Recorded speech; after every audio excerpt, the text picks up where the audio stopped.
सर्व संत मायबाप ज्यांचा श्रीप्रिय पुण्यस्मरण कैलासवासी श्रीमती सरोमई लक्ष्मण कदम या आजींच्या चरणाशी समर्पित करते।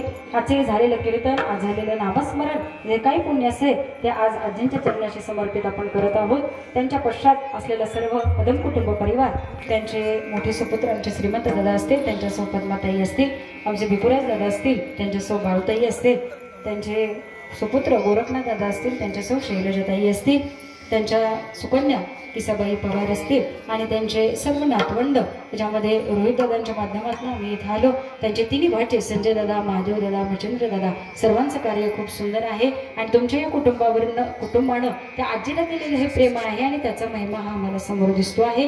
कौतुक किती करावं, कौतुक करावं तेवढं थोडं आहे आणि ते शब्दामध्ये व्यक्त करता येत नाही, परंतु असो तुम्ही केलेल्या सेवेचं फळ देव तुम्हाला नक्की देईल। तुमच्या कुटुंबामध्ये अशीच भरभराटी राहो, आरोग्य मिळो, ऐश्वर्य लाभो, हीच ईश्वरचरणी आम्ही प्रार्थना करू। तुम्ही आज 3 पुण्यस्मरण इथं भगवंताच्या कृपेने घातलेले, मी देवाकडे प्रार्थना करते अशीच तुमच्या कृतीनं अजून किती पुण्यस्मरण तुम्ही घालाल हे मला माहिती नाही, परंतु 10-15 जरी होत गेले तरी आजीला आनंद आहेच महाराज, ठीक आहे ना। त्यांचा आशीर्वाद कायम तुमच्या पाठीशी राहील महाराज। कारण मला असं वाटतं मेल्यानंतर नाव काढण्यापेक्षा, मेल्यानंतर हे नाही दिलं ते नाही दिलं करून झुरत बसण्यापेक्षा, जोपर्यंत मनुष्य जिवंत आहे तोपर्यंत महाराज त्याला प्रेम द्या, त्याला माणुसकीनं जवळ करा, त्याची वाहवा करा, त्याला मान द्या, सन्मान द्या। कारण मायबाप समाजातून मान मिळणं, स्तुती होणं हे आता खूप अवघड आहे। लोक तोंडावर स्तुती करायला मागत नाहीत आणि मेल्यानंतर मात्र तास म्हणलं तर त्यांच्यावर निबंध वजा भाषण करत बसतील, त्याचा काही अर्थ नाही।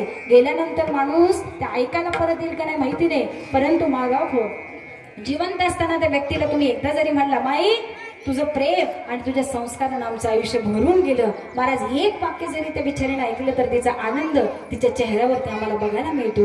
म्हणून महाराज ज्याचे त्याचं श्रेष्ठत्व हे जित्या जिवंतपणे त्याला समोरासमोर द्यायला शिका। मायबाप समाजामध्ये तुम्हाला सुद्धा आदर मिळेल, तुमचंही नाव छानरित्या घेतलं जाईल आणि असं जीवन जगायचा आदर्श माझ्या साधू संतांनी दिला। समाजाकडून इतका त्रास झाला तरी सुद्धा साधू संत समाजासाठी जगले का महाराज? कारण शब्द शस्त्रे झाली क्लेश, संती मानवा उपदेश, विश्वरागे झाले बनी, संती सुखे भावे पाणी। समाज अग्निरूप झाला तरी सुद्धा साधू संतांना पाणी स्वरूप गुण, मायबाप हा साधू संतांचा गुण आहे। तसं आपल्या आई वडिला करता मुलं कितीही बेमान वागले, कारण दुनिया कशी आहे, आई रे बेमान दुनिया, आई रे बेमान दुनिया, आई रे। माँ बाप को कोई नहीं माने, माँ बाप को कोई नहीं माने, औरत को बहु मान रे, साधु संत को कोई नहीं माने, हिजड़ों को बहु मान रे, आई रे बेमान दुनिया, आई रे। दुनिया अशी महाराज शिकेना, त्यामुळे याच्यामध्ये जगायचे असेल तर महाराज मुखामध्ये नाम ठेवा, सत्यतेनं जगा, नीतीनं राहा, सहकार्यानं राहा, समाजासाठी कार्य करा, ज्ञानासाठी मायबाप आपलं आयुष्य कायम तडफड ठेवा, गो मातेची सेवा करा। त्या गाईला कधी कसाबाच्या हाताला देऊ नका महाराज, ठीक आहे ना।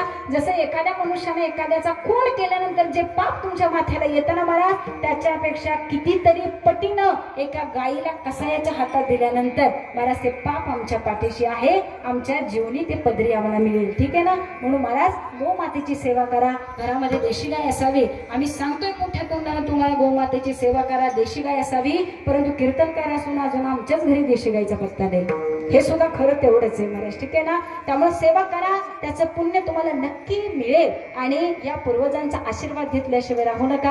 हा आशीर्वाद फक्त प्रेमाने मिळत असतो।